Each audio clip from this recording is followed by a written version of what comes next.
لي الشرف انني نكون ضيف على المجلس اشهر برنامج على مستوى الوطن العربي، وبالتالي كنشكر الاستاذ خالد يعني مقدم البرنامج وكل الزملاء الصحفيين والمحللين واللاعبين اللي مشاركين معنا في المجلس. تقريبا 16 الاطار من مختلف الجنسيات المشاركه في كاس العرب.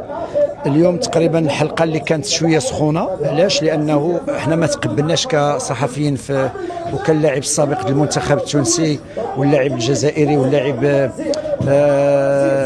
بركات محمد بركات لاعب المنتخب المصري، ما كنتقبلوش ديك الكلمات. جوج مسالات، ان عرب افريقيا وعرب اسيا، احنا عرب ككل، هذه وحده. ثانيا ما يتقالناش البرازيل اسياد ماشي علينا. حنا فزنا على البرازيل ب2-1 وليد ركراكي، فزنا عليها في كاس العالم اقل من 20 سنه.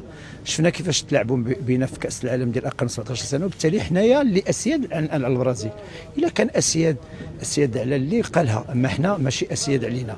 وبالتالي انا دافعت على المنظومه ديال كره القدم العربيه بصفه عامه وكره القدم المغربيه، واللي عطات من الفئات الصغرى من اقل من 17 من اقل من 20، واللي هذا اللي خصهم يشوفوه الدول العربيه باش يكونوا الاجيال المستقبل.